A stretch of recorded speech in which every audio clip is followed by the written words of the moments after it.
All right, well, I'll start the recording at least. Then we'll...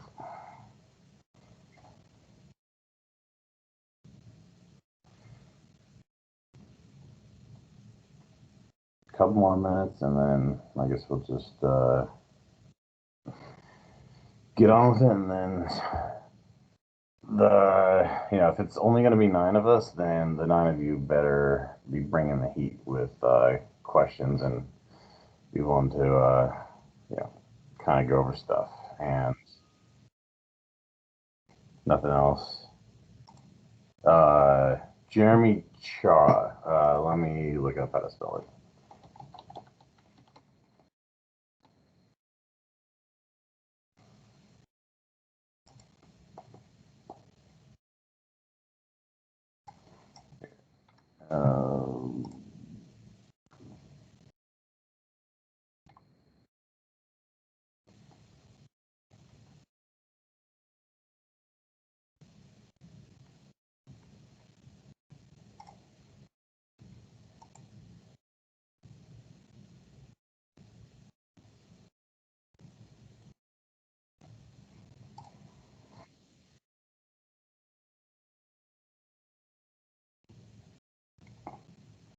Okay.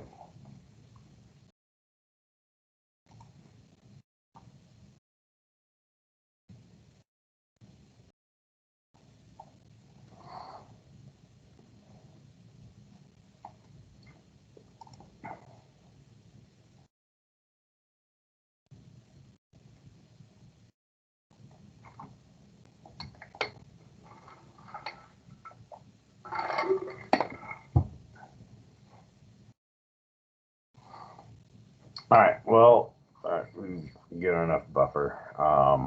So I guess first I want to kind of, I know Adrian and I kind of chatted up earlier, but how's the? I didn't get really that too many questions this week. So how was the material for you guys? I was telling Adrian I don't, Greg isn't the most enthralling instructor, but he's definitely not, the worst I've seen. So how was he for delivering the information to you? And did everyone get through both network fundamentals and network access this week? Hey, Sean, it's Timothy here. So I was only able to get through the first one. I only got the first chapter quiz. You still got I think LinkedIn says 30 minutes left on that one. Okay. Well, fortunately, we have kind of the last week of because it's only 3 sections, right? And I think this one is the longest of the 3 at just under 2 hours total of time. But yeah, so the last week of the course is kind of like a buffer time if you need to kind of make up sections that you didn't quite get to or whatever, because life happens. So that's fine. Just kind of make it up, and then if you run into any questions on that part that we didn't adequately cover in here, then go ahead and hit me up. Hey Sean, this is Paul Johnson. So I did get through all of it. I just didn't take the last quiz, but I did notice that as I was going through the YouTube videos, that he had suggested that the wireless topologies were only covered a little bit and not in enough detail. He alluded to the fact that there could be more detail on the exam itself. So the videos could be not enough to cover all the material. Is that true or is that what Keith Barker was saying?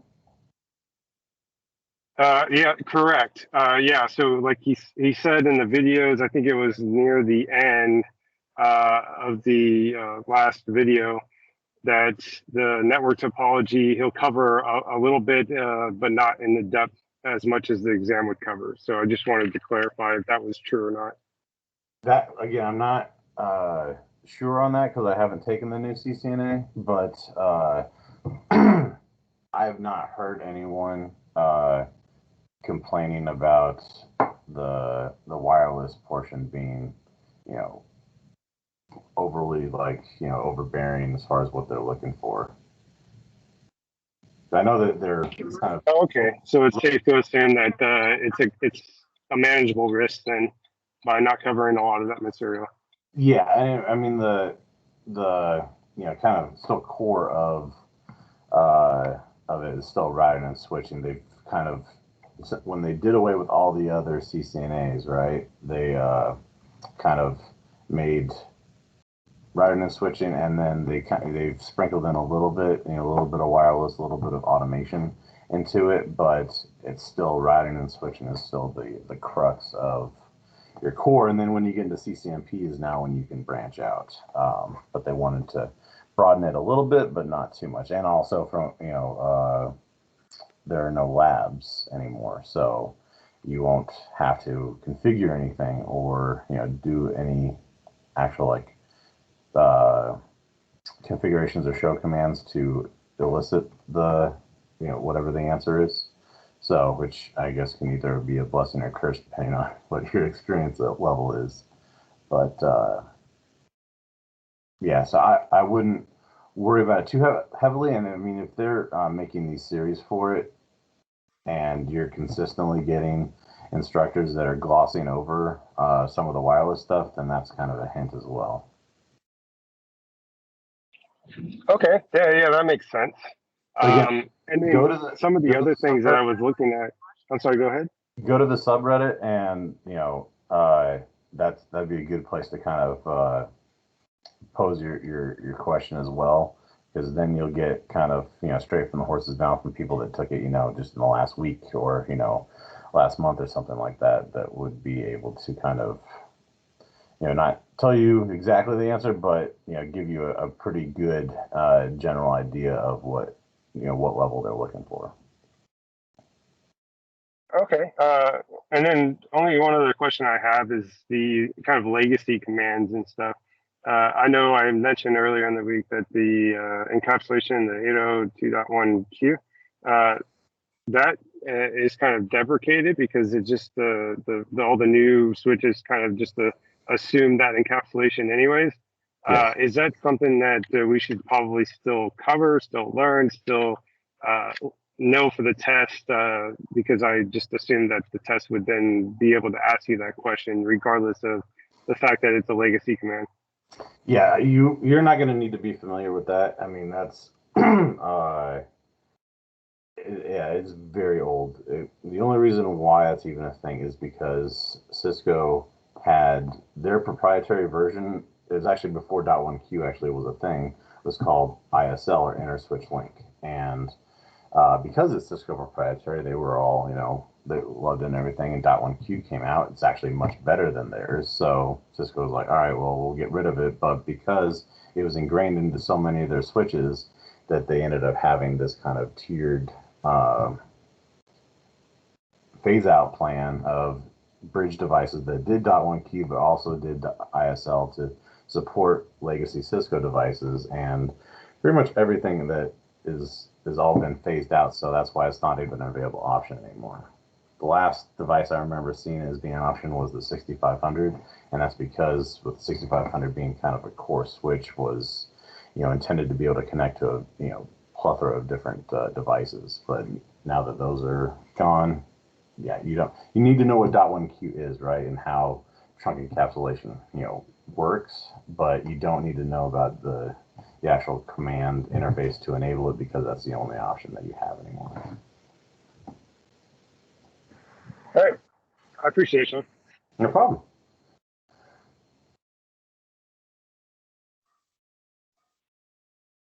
Anybody else? How you guys are? How is it? Yes. So on the test, I know you said you haven't seen the new CCNA, but do you know how much will be like they give us an IP with a subnet on it, and we have to determine what the usable IP addresses are in that subnet? I don't know how much you will get that, but you will 100% get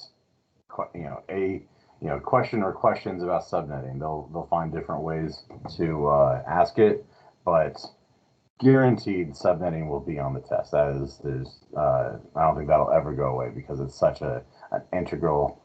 Until we get to maybe IPv6 across the board and no one's using IPv4, then maybe subnetting will kind of not be emphasized as heavily. But as long as IPv4 is still a thing, then you will get tested on subnetting because it's just so crucial. I mean, if you do any kind of networking, you need to know how the subnet masks work, and you have to know, like, how many usable IP addresses you're going to get so that you can most accurately assign a subnet for the task at hand.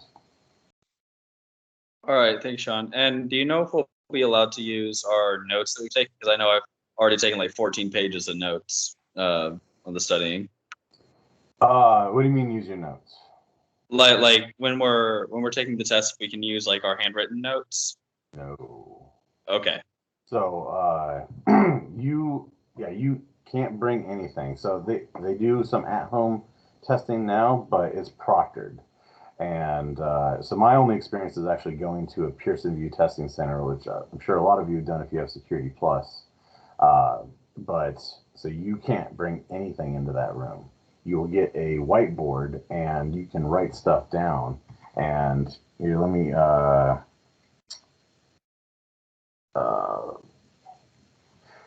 share my screen with you and just because the most important thing that I always write down before any test, just because I suck at math, is because something is going to be on it. And here, actually, let me just type it in because it's not worth sharing just for. Sorry,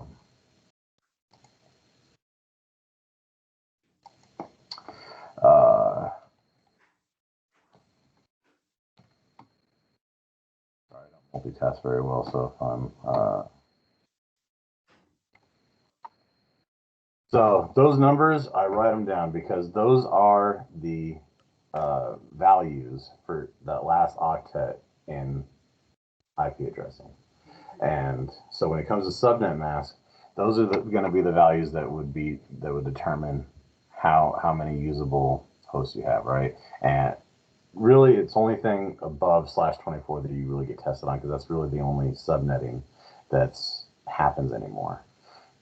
Nobody does, a /18. That just doesn't happen. So, that so what these values kind of mean is that if it's a /25, then that's 128. So your subnet mask is going to be .128 in the last octet, but it also means that you have 126 available IP addresses because it's that value minus 2. One for the subnet ID and one for the broadcast. So if it's a /26, then it's going to be 62, and you would just add 128 and 64 together to get your subnet mask, and so on and so forth. But I write that down so that I don't have to kind of think about it. I already have the visual representation of what each one of those bits stands for, and that just makes my life so much easier because I can just do little ones and zeros above it or below it to kind of figure out what it is that I'm actually kind of having to do to figure out whatever it is that they're asking for. But you can also write down anything that you were kind of like struggling with and you kind of remembered enough about it. You can write it down in the whiteboard once you get in there, but you cannot bring any notes in there. All right. And would you also recommend writing down the 0, 128, 192, 224, 240, that whole series of numbers also? Because you covered that in the subnetting. You can. So you can do it one of two ways. Either you can write down the numbers that I put in chat and then just add them together, when you need to, or I suck at math, right? Really, really badly. So, and subnetting is a lot of math. So rather than having to figure out the math, I just memorize the values. So, you can't screw up the math when you memorize what the answer is, right? So, so that's why I remembered 128, 192, 224, 240, 248, 252, 254, 255. So I just memorized it. So, but if you figure out which way will best kind of resonate with you, and employ that one. That makes sense. Right. So if there was like a, hold on, let me pull up those numbers you wrote down. If there was like a -27 subnet mask, it would be like the IP address would end in values of 32 going up. So it would be like 102 to 168.1.32.64. Blah blah blah. Okay. All right. Just wanted to make sure I was on the right page with that.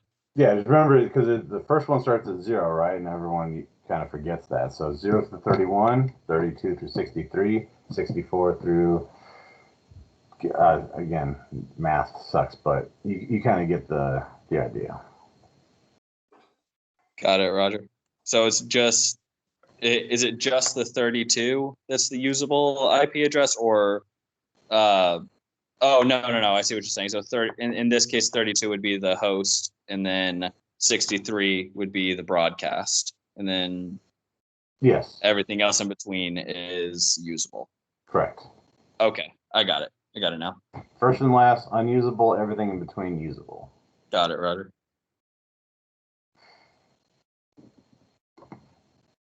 Good question. I mean, the subnetting is one of those things where it's a pain in the butt to learn, and there's going to be a million different ways that people go, oh yeah, this is how I learned how to do subnetting, and one of them will work for you. It's just a matter of finding out which one. And really, it's I didn't really get it until I had to subnet, like, I don't know, a couple hundred buildings on Edwards when we were transitioning their connection type. So I had to do it over and over and over, and that clearly that's the best way to learn, is being kind of thrown into the deep end. But yeah, so don't get discouraged by having like, oh man, this is kind of like frustrating to learn. It is frustrating to learn, but it's necessary. And once you get it, then even if you don't use it, it's going to be infinitely easier to pick it back up down the road. Hey, Sean, this is Paul again. I just wanted to piggyback off the proctor exam thing. So I did notice that in another group that I belong to, the CISP group, they had people proctor examined, and some people, I guess, their exam was recorded as anomalies. So they basically been told that their exam will not count, but it didn't hold it against them. But then they were given a chance to retake the exam. So I'm just letting you know, or at least everyone know, that there's a certain risk involved with taking the proctor exam, based on how the computer records your answers, how fast you answer, so forth and so on. So a lot of people have been transitioning to the proctor centers and just do it in person, because there's really no question as to how you're answering and how fast, and so no anomalies associated with answering the questions in your particular test. So I just wanted to bring that up. You're talking about the at-home testing. Correct. Yeah, that's been an issue with some tests. Like I said, I belong to a CISP group, and they had brought up that issue with probably about half a dozen people that have been told that their exam didn't count because of the anomalies associated with how they're answering, how fast they're answering, just stuff like that. So a lot of people that had taken the exam in the actual facility, zero issues at all, zero issues. So only the people that were taking it at home or somewhere else were having these issues. So just wanted to make sure people understood the risks involved with taking a test compared to taking a test at home compared to taking it at an actual facility.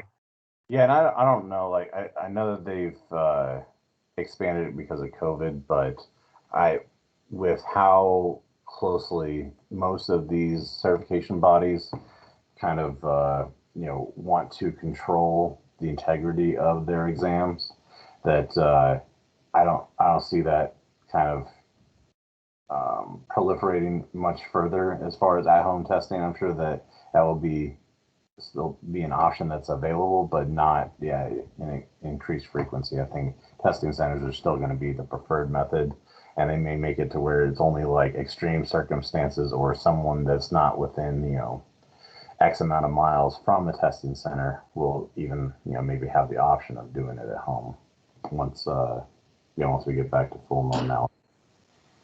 And Shauna, just coming off of that question, so for those of us that are not in the U.S., because I know you said there was somebody else over in Europe, will we be able to take the at-home exam, or are there testing sites over here? There should be testing sites. The DoD has. I mean, I took a certification test in Al-Udeid, so I'm 100% sure that you'll be able to take one at either Ramstein or I'm sure that there's a handful of bases in Europe that probably like Mildenhall or something for England, but mainland Europe, guaranteed. Since you know SHAPE, do you know if their education center would offer that? At SHAPE, no. There's because it's NATO. You may have to go to like Ramstein or Spang or something. I mean, yeah, because Chevs is really just a small base, and it like technically has resources, but it's not a full. And there's probably not enough people that would be utilizing something like that. So you may have to go to Ramstein or something, but they may offer like an at-home thing because technically you would be kind of outside that range, but you may be able to get like a TUI or something to go to Ramstein to take it, maybe. All right, thank you. The hell you get TUI to go to crap, I forgot the hospital, big old hospital by Ramstein. We had to get medical TUI to go over there. So yeah, if you can do that for an MRI, maybe you can get it for a CCNA exam. I don't know. That's certainly something worth asking. I'll check this out. Okay. Hey, Sean, this is Paul again. So correct me if I'm wrong, but like NetAcad is free. It's just not free with an instructor. So when I was reading, it had suggested that I can log in and actually do some of the lab environments that, or at least propose like lab environments that I can do in was it Packet Tracer? And it's all free on CCNA site. You just have to log in and you just have to subscribe to the lesson plan, and then you go through it, and you can do like labs and stuff like that. Is that correct? That would be news to me. I mean, my only experience with Net Academy was as part of a CCNP course that I took that was under the Net Academy umbrella. So I guess I may have mistakenly assumed that my access was, incumbent on me being part of the class. Maybe it's different for CCNP level versus CCNA level. So if it works for you, then please share that with the group because that would be excellent. It's not something I'm familiar with because it's been not been my experience. But my experience is not the end all be all. Hey, so with that, I was able to I had a NetAcad account from when I took the Cisco class like 3-4 years ago, and I was still able to log in and download Packet Tracer and all that. I haven't tried to do any of the lesson plans on there, but I can certainly log in and try, and I'll let you guys know. Okay. Perfect.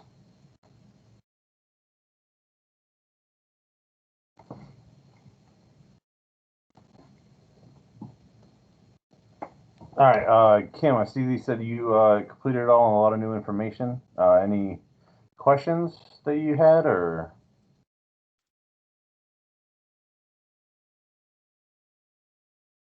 Hey, Sean. No, I don't have any questions. Can you hear me? Yes, I can. Yeah, it was just new information. So I think in the beginning of the lesson, it had recommended some other basic courses like IP addresses. I haven't done any of that in a very long time. So just reviewing those recommended courses was very helpful. So, but I don't have any questions. So. Okay. Uh, So one of I guess one of the biggest questions I kind of get from people is spanning tree. Did everyone get the spanning tree stuff? Was it pretty straightforward? Because I'm really surprised I haven't gotten a single spanning tree question yet. So Sean, this is Paul again. The only thing I can think of is I know when I took the old CCNA exam, they had actually required one question requiring you to calculate the roof bridge. So is that something that wasn't covered in the material? So I again assumed that because it wasn't covered, it may be just less of a concern going into this new CCNA exam. I mean, it very well might be. I mean, I see that the lesson he had on there was 4 minutes and 36 seconds for spanning tree, which is criminally short with how convoluted spanning tree is. It's very possible that you would get a question with kind of like certain data points and you kind of having to determine who would be the root bridge, because that is such a critical thing of being able to identify that based off of the information that you have, and also like when you're kind of setting stuff up, knowing what kind of goes into play for determining the root bridge. So if you guys want me to go over that, I'm good with that. Yes. Hey Sean, I haven't reached that point in the lesson, but honestly, if you could go over it, that would be fantastic, because it sounds like something I'll have a lot of questions about. Okay. So how about this? I'll share my screen and I'll do it in Paint, but keep in mind that this is drawing with a mouse, and I can't draw when I'm using my hand, let alone a mouse. So this is not going to be put on your fridge worthy, but hopefully it'll be usable. And then if it's not, then I guess I'm sorry. No problem. Okay, so everyone see my screen? Yes. Yes, all right. Okay, so I'll start with your typical 3 switch design, which is kind of any spanning tree lesson typically will have this design. And anyone tell me what the purpose of spanning tree is?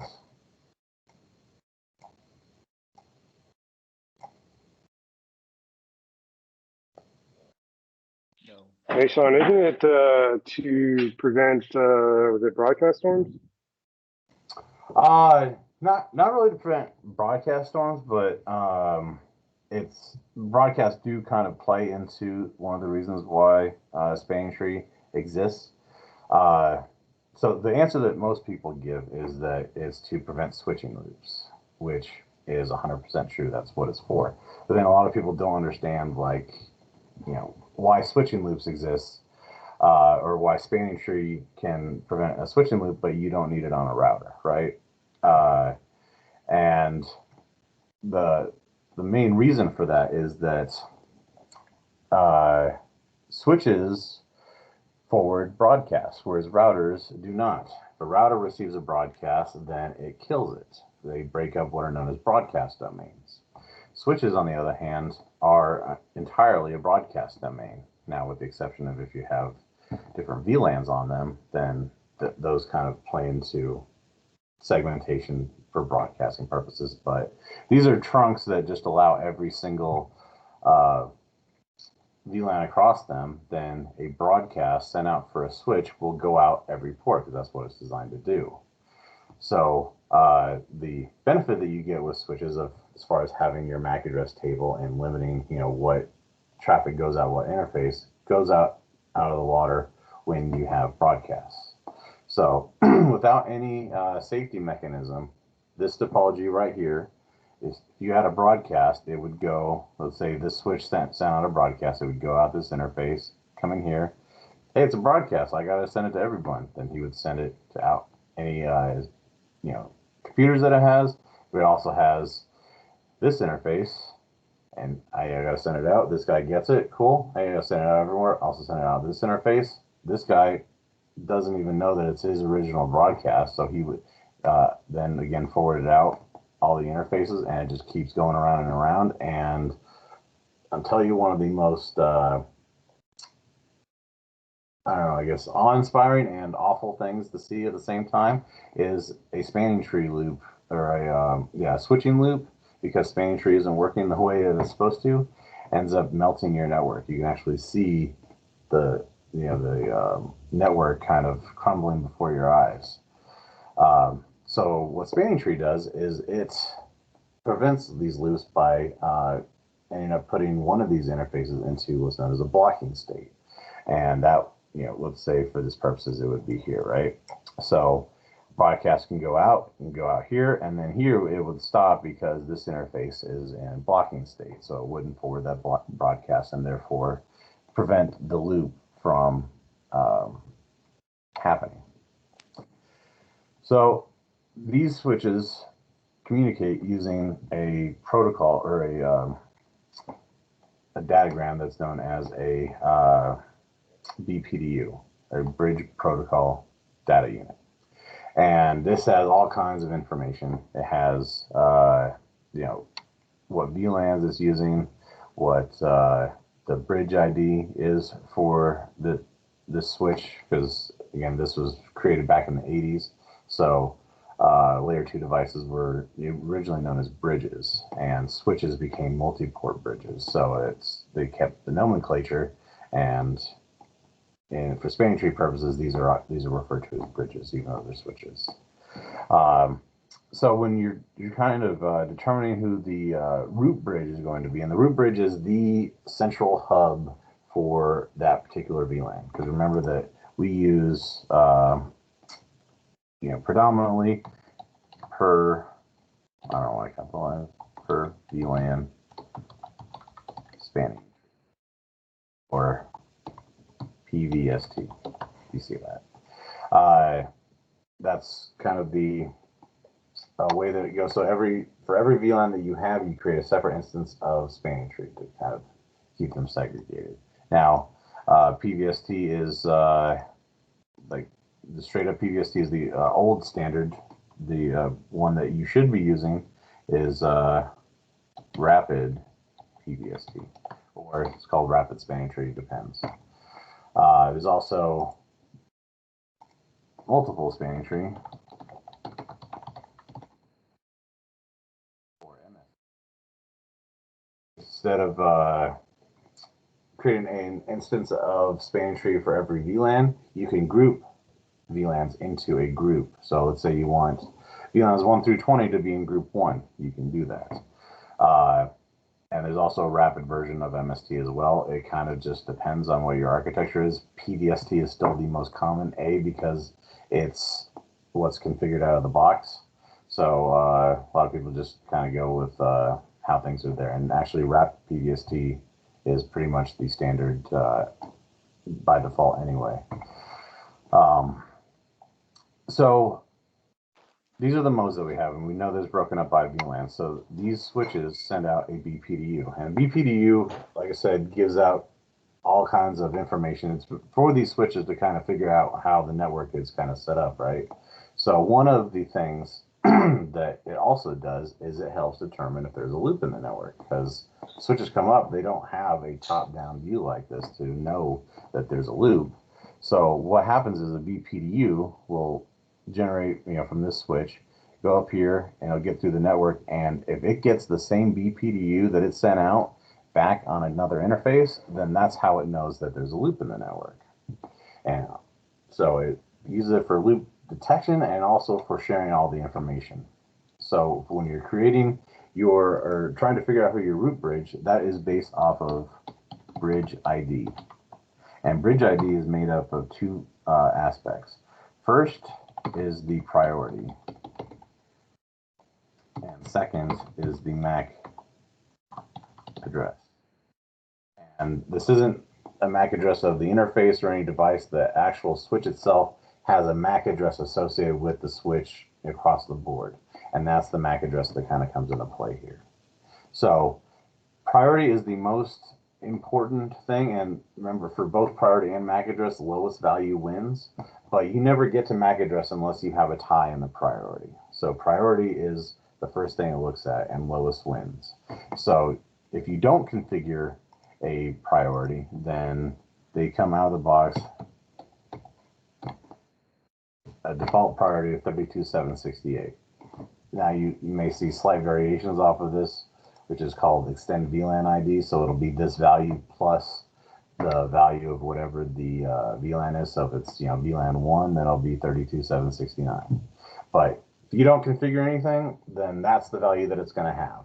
And as Jeremy Chara, the guy I told you about, one of his famous sayings is, if the switch does it automatically, then you ought to not do it. And so the switches have this capability out of the box so that you at least have some protection against switching loops out of the box. But you, as potential future administrators, don't want to let the structure of a protocol that was developed almost 40 years ago now to kind of dictate the performance of your network. Because if you don't configure a priority, then it goes to the MAC address, and the lowest MAC address is going to be your oldest, crappiest switch, because all the newer switches have higher MAC addresses just because the incremental nature that they end up configuring them with. So you always want to make sure that your priority is actually configured and not in a default state, at least for the switches that you want to be root bridge. So let's say that this guy is who you wanted to be root bridge. So you would actually configure his priority to be something lower than 32.768. There's actually a command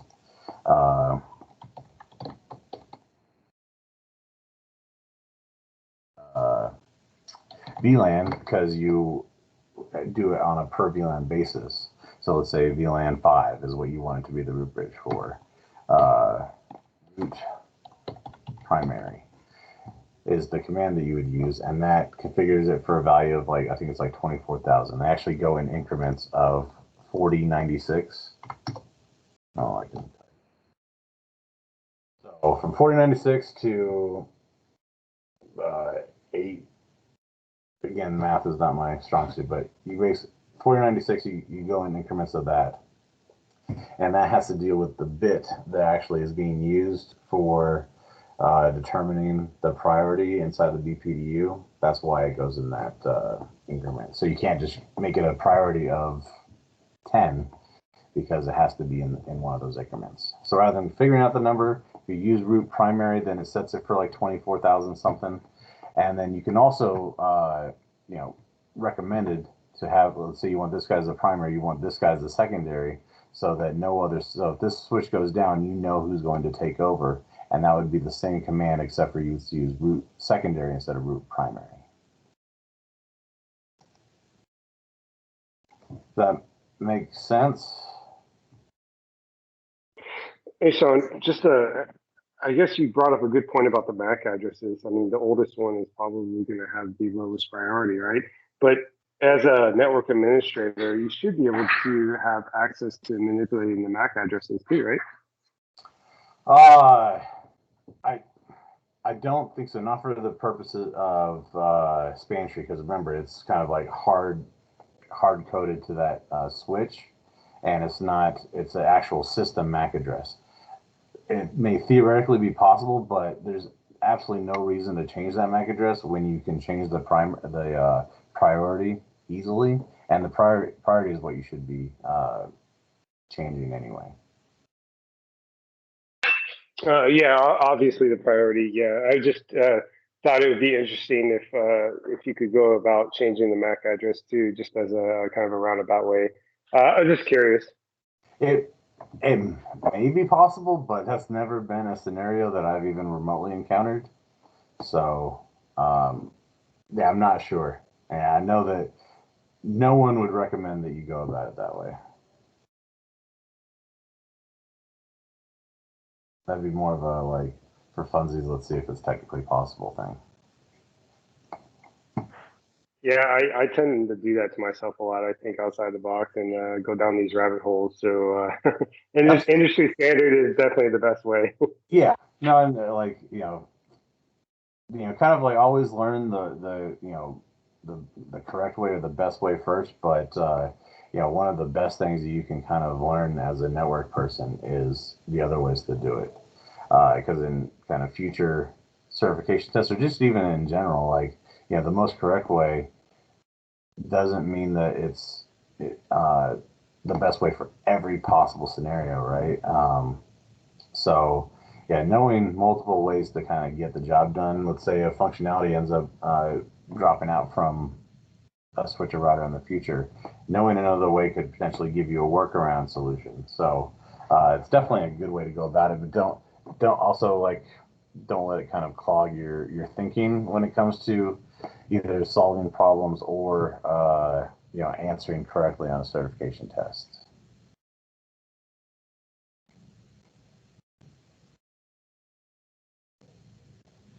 All right. Any questions with this? Did it make sense for everybody else? Yeah, it made sense. Thanks, Sean. Okay.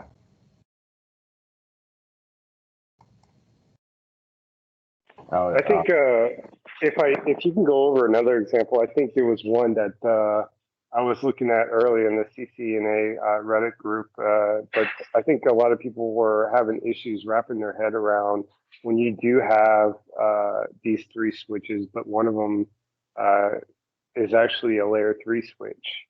And they were looking at how would you go about ensuring that the packets travel or the frames travel to the layer 3 switch, and how those interfaces would necessarily be set up.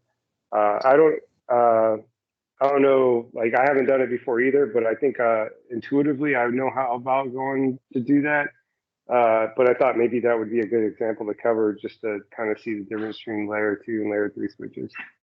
So when it comes to spanning tree, there is no difference if it's layer 3 or layer 2. A switch is a switch as far as spanning tree is concerned.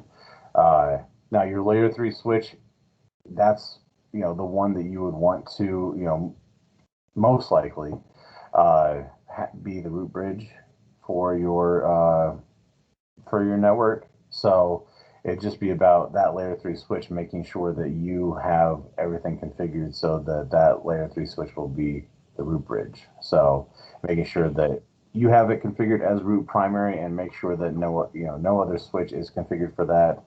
So that, because you can have a tiebreaker. If you configure 2 different switches to be root primary, then they'll now have a tie priority just lower than 32.768, and then it will come back down to the MAC address. So that's where it's kind of incumbent on you to understand your network. But for the purposes of like the certification exam, they may that sounds like a very Cisco thing to do, is throw in the fact that one of them is a layer 3 switch to make you think that there may be something different about it. But for spanning tree purposes, there's absolutely nothing different about it. So that's interesting, because I would have never thought that would be the case, because anytime I think of a layer 3 switch, I'm thinking of not frames, I'm thinking of packets. And IP addresses, not actual frames. So that makes sense. Yeah, it really, like, when it comes to layer 3 switches, it comes down to the interface type, really. So if it's if the command says switch port on it, then it's a layer 2 interface. So switch port mode access only works on an interface that's a switch port.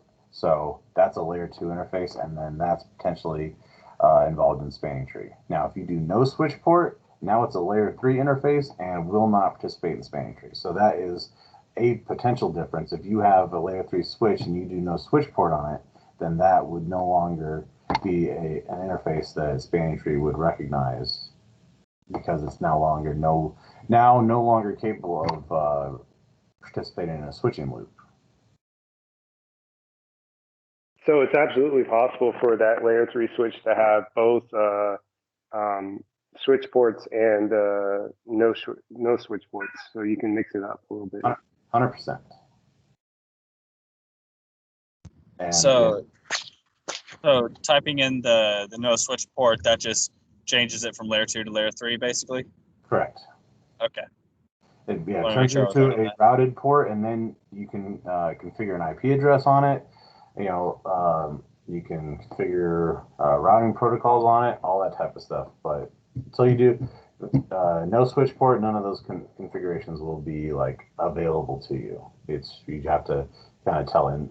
Layer 3 switches will come out of the box as switch ports, and then you would have to manually determine which ones you want not to be. And that kind of also goes for like VLAN interfaces, right? Because they're a layer 3 interface. So those are just the layer 3 representation for your layer 2 VLANs.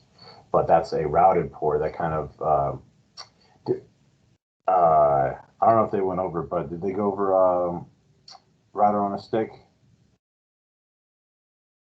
No, they haven't gone over that yet, Sean. Okay. Well, that's one of the things I kind of learned was that's probably actually yeah, it's going to be in next week's topic list. But yeah, just think of VLAN inter VLAN routing as it's router on a stick, just with a much shorter stick. So we'll I don't want to convolute too much from this week's to next week's stuff, but yeah, that's how layer 3 switches, if it's a switch port, function the exact same as a layer 2 switch.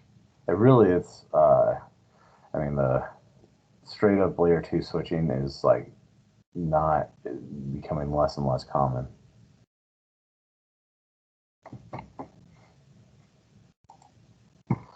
All right, let me look over the topic list real quick one more time and see. A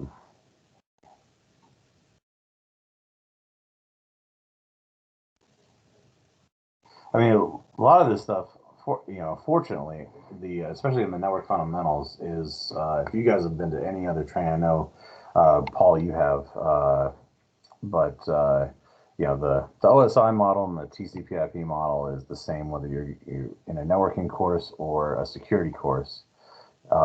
So luckily that's going to be familiar, and it's ubiquitous. They just have to teach it because you don't know what someone has kind of been through. And TCP and UDP is the same. IPv4 addressing and subnetting is IPv6 is I hate IPv6 just because it's impossible for me to work with it. So, but I will say that on my CCNP exam that I took last year, even though there's a bunch of study materials for IPv6, it still was not that heavily tested on. So you definitely will get questions with IPv6, but I still don't think that you're going to get pressed on to where you need to be a whiz kid at IPv6. Hey, Sean, so question for you. Are there places where we can take not necessarily practice exams, but just practice questions other than the ones that are at the end of each chapter? So actually, you will be getting practice quizzes. They're actually from Cisco once we get to the end of this course. Tom Krupp has lined that up so that each of you will get one, and you'll be able to use that as kind of a because I went through all the chapter quizzes for this that he had, and they were fine, but they weren't as comprehensive as I wanted it to be. So I requested that each of you get a practice exam so that you can use that to kind of better see what areas that you may need to shore up before you actually take the certification exam. All right, and will that be like a one and done type thing, or will that be we can keep retaking it? That I don't know, but let me find out for you. I think he's supposed to be sending me a version to I guess test drive. So either I'll find out from him or I'll have him send it to me and I'll take it, and I'll get you an answer one way or the other. All right, sounds good. Thank you. And if you don't hear anything from me by this time next week, then remind me. I'll write something down, but it's entirely possible for me to get distracted by shiny objects. So definitely, if you don't get an answer from me, hit me up and go, "What the hell, Sean?" Got it. Too easy. So basically, you're saying you're awesome, right, Sean? Is that what you're saying? That I'm awesome. I am. Yeah. So you threw in that extra little bit for us because we originally weren't going to get it. Is that what you're saying? Well, I mean, I'm pretty awesome regardless of that, but yeah, it was mostly just because my experience with certification tests that you need to, you know, you can think that you're fine on something, and having some sort of external thing to help give you a real barometer as far as like how comfortable you are in it is 100% necessary. And just because the stuff that I had that I would be able to kind of provide to you was for older versions of the exam, so therefore not very accurate. It's more so just my experience with having kind of people getting ready for the exam. That, but yeah, I mean, moral of the story, yes, I'm pretty damn awesome. I'm also Well, humble, so humble Sean, and awesome. I say regardless of the practice exam thing, I think you're pretty awesome as is. Okay, well, I mean, I appreciate the compliment. It will not help you on the certification test, unfortunately, but Well, dang. definitely keep it coming. Um, so I mean, I think for our first technical kind of get together, this went pretty well. Like I said, for next week's, I'm going to try get with my friend. He has a server set up that I can use for kind of that virtualization stuff that we talked about last week, Paul. So since next week's is going to be a lot more in the technical side and not quite as much as in the underlying fundamentals, I'd like to have some equipment that I can show you the command line on, and if it's like a routing protocol or even some stuff from this week, like with Spantree or VLANs or whatever, that I can show you what it looks like in the command line. That in a lot of cases can help drive the kind of underlying point home. So I will try to get that done. Like I said, I can't guarantee it because it's his server, not mine, unfortunately.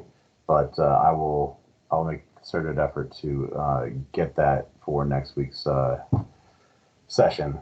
How is everyone else kind of feeling about how this went? Did I go over too much, too little? I mean, I'm amazing, so it's really the only answer is this was perfect. But let's say hypothetically, you wanted to create some criticism where really none should exist. What any suggestions? I think this one really well. You answered our questions pretty well, Sean. Okay. I have no qualms with what you went over. Okay. I'll just continue studying Okay. as I'm novice at this. Yeah, and again, like if you have questions during the week, don't think that you have to wait until this to at least kind of like get nudged in the right direction if you're kind of stuck on something. Like I said, next week is going to be kind of a step up from the stuff that this is pretty much just switching stuff, which in my experience that would be a lot easier. But yeah, so don't feel like you have to wait till next Saturday to get some info or whatever. Feel free to send me an email, send something on Teams, either to the group or to me privately. Either way works. Tim did that as well. So yeah, do not hesitate to kind of ask questions, and we'll see what we can do for you. So, Sean, I know that someone was asking about more like questions and stuff.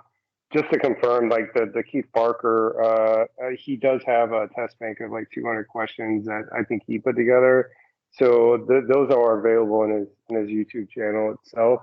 So if you're looking for specifically like more questions, they are there. Can you Mhm. post a link to that to his channel in the on the main page for the group? Yeah, absolutely. Okay.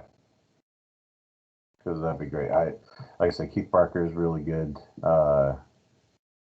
Kind of zany, I think would be a good way to describe him. But I mean, he's a CCIE. I think he's a double or triple CCIE. So when you get to be that smart at networking, you can kind of be however you want to be. But yeah, share that, and then I highly recommend finding other resources. What the content that we have as part of this is a kind of construct for you to have, but it's not the end all be all when it comes to what you need for your CCNA.